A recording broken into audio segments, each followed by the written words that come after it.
And speaking of supporters, Sandy, you're with us now. Welcome. Hello. Hi. I'm so glad to be here. I I'm am glad to checking be all my plugs and connections, and I'm right. actually there.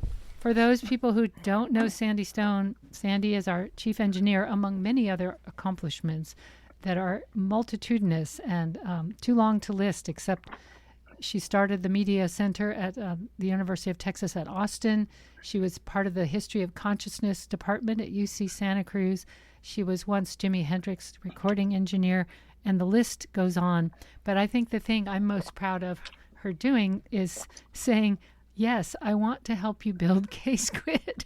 And at that moment, I knew it was going to happen. So we're going to talk a bit about some of the ups and downs and weird twists and turns that happened even before this station, well before this station went on the air, in case people are curious, sort of to peel back the veil of mystery that often shrouds radio stations. You know, you hear us, but you can't see us, and you don't really know how we got here or anything about us except that we're bringing you these programs. But there are some pretty funny stories about how this happened. So maybe we should roll back the old time machine and go back to 2016. Okay, I'm turning the levers right now. Since you're our engineer, you could do that. We could get in our little pod there and go back in time. I was in Santa Cruz. Certain people had gotten supposedly elected, and it was a really kind of worrisome moment. And the other thing that was going on was the big community radio station in town, KUSP, had gone dark. They had gone bankrupt. And we won't go into why or how, but it was over. And they had thrown their licenses up for auction. So maybe I'll start. I don't think you Start there. Start there. Okay. Yeah. Who's going to tell that part? Sandy, do you want to start there? Oh, I thought you were waving at people in the studio. Who's going to tell that part? That's Okay. Christine. She's taking pictures. The story initially of getting the actual license for KSQD was both triumph and tragedy. It was happy and sad. What first happened was the original people who were the engine, the motor, the driving force of our predecessor station tried to buy the license for that station when it went under. And they had every right to do that. We won't talk about that very much, but it was a group of dedicated people, wanted to keep the station on the air, were based locally, had money, had everything going for them, and community support, everything. But the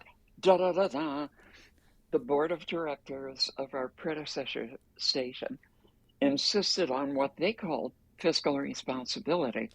So they decided to auction off the license, our license, to the highest bidder. So Rachel, largely of Rachel's efforts, but with a lot of other people participating, we managed to raise $300,000, I don't remember, plus dollars, and went in and put that on the table and said, give us the license. And then behind us, one of the national conglomerates who is not local, who broadcasts from a basement in Boise, Idaho via satellite, came in behind us and said, we'll double their offer. And we said, wait, we're local, they're not. The board said, they've got more money. So yeah, it was up to the lawyers at that point to pick, who, and it was really the highest bidder. And KCRW, all the way in Santa Monica, tried to grab the license too, and they got outbid by EMF, the Educational Media Foundation, which is the conglomerate Sandy's referring to. And so essentially, we got way outbid. We got doubly outbid. And so we gave all the money back we had raised. It was really complicated. We wrote like millions of checks to small checks to people who had put their money down. Some people said, keep it. I know you'll figure something out. And for those people, we wrote contracts. We will give you the money back if we fail at the next attempt.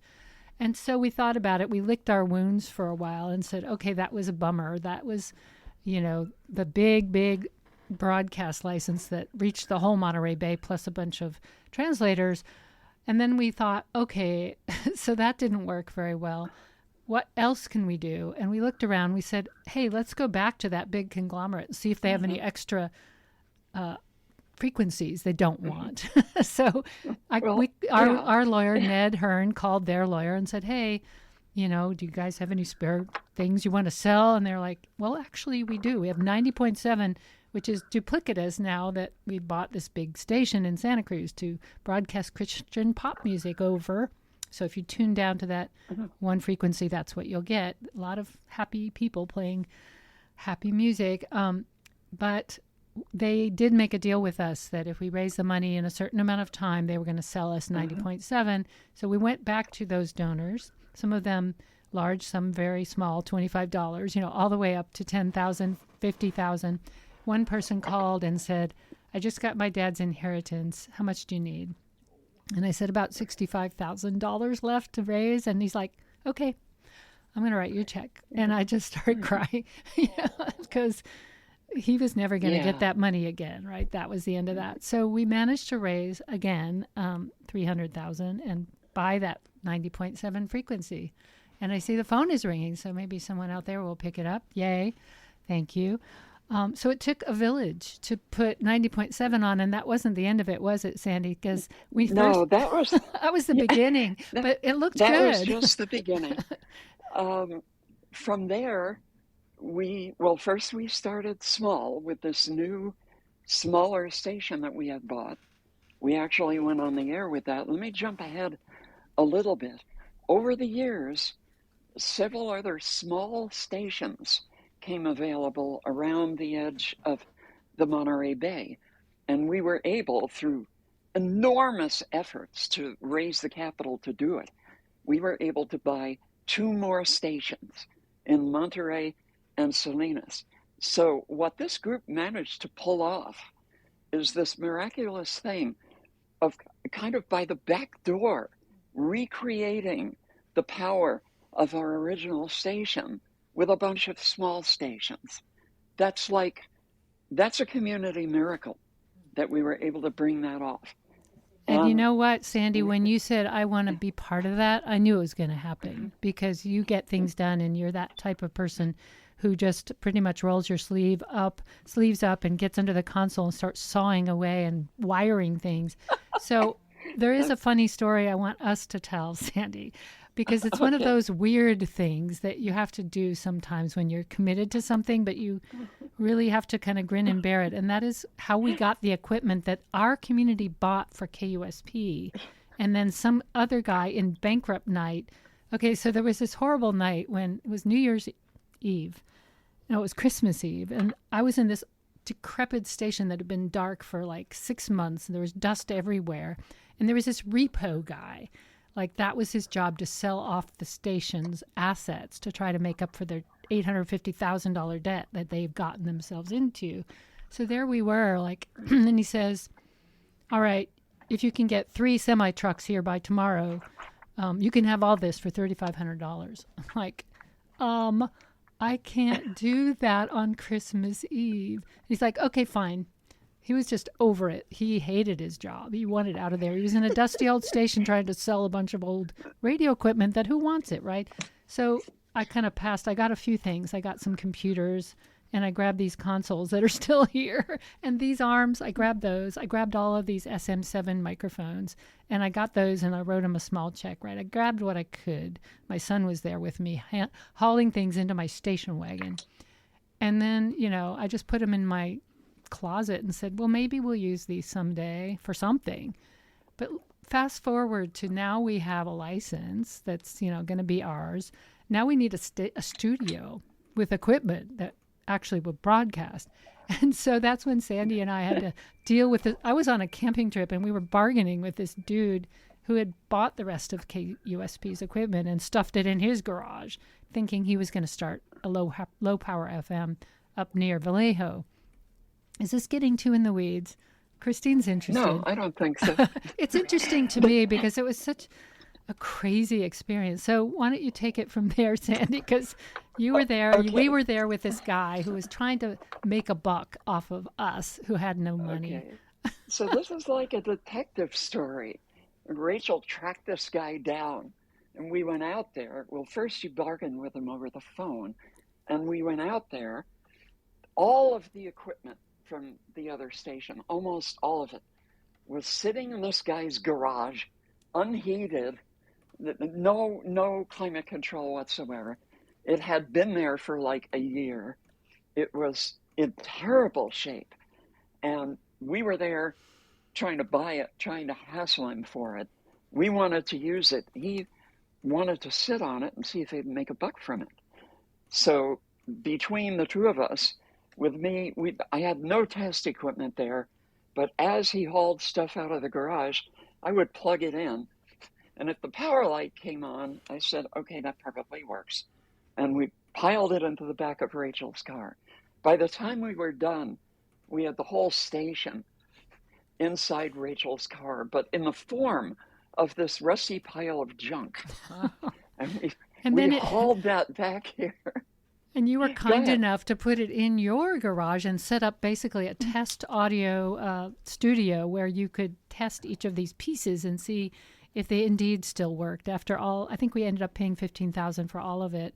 These Mm-hmm. boards that we're still using, that are still working, are worth like 20,000 each.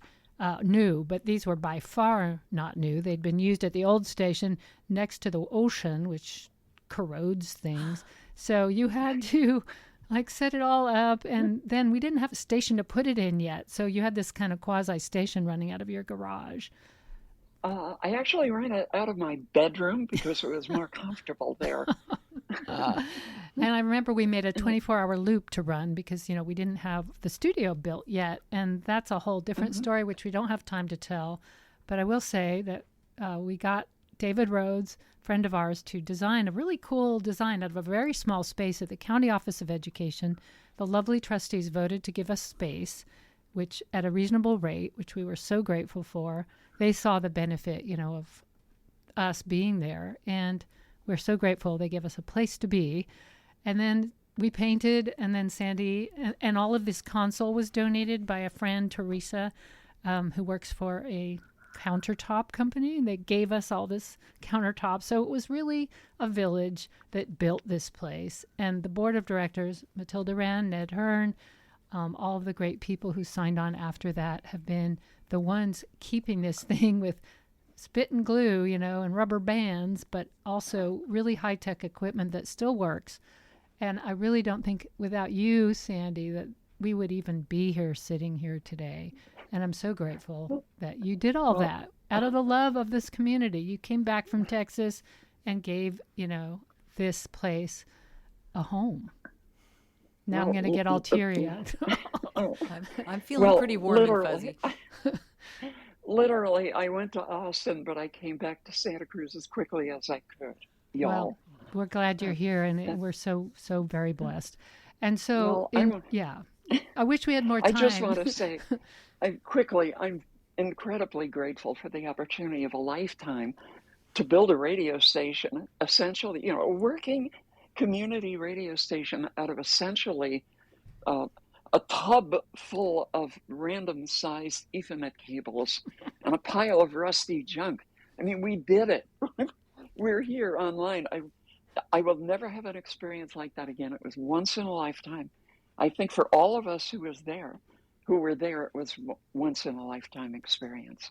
I And agree. And that when energy carries on. I'm done. Sorry, I'll oh no, stop. I'm never done. We're never done. 7 years later, we're still here. When we're talking passionately about the station, this is what we're talking about because it's really been this group effort, and all the voices you hear contribute every day to keeping it going. So if any of this inspires you, like it inspires us, we hope to hear from you right now. This is our pledge drive. We are going to go to first person singular in just a minute, but Christine is here. Sandy is here. Christine, why don't you give out the numbers and the website that people can go to make a contribution to this wonderful effort? I would love to. Please give us a call at 831 900-5773. That's 900 KSQD. If you're in your car and you want to jump out in 10 minutes, there it is, 900-5773. Or you can go to ksqd.org. Big donate button there right front and center. Press that and you'll see all the options that you can choose from to give to this marvelous station. It's such a heartwarming, I feel really fuzzy and happy listening to that amazing tale of real people doing whatever they can to make this happen, because it really matters. Well, thank you. And thanks to everybody who has pledged so far. We've got 182 people have come on board. We are only $8,600 from our goal. We'll reach it by Saturday night. Would you be the next person we thank? We'd love to thank you next. And we're going now to First Person Singular, another great community show. And after that, Ask Dr. Don. This is KSQD Santa Cruz, KSQT Prunedale.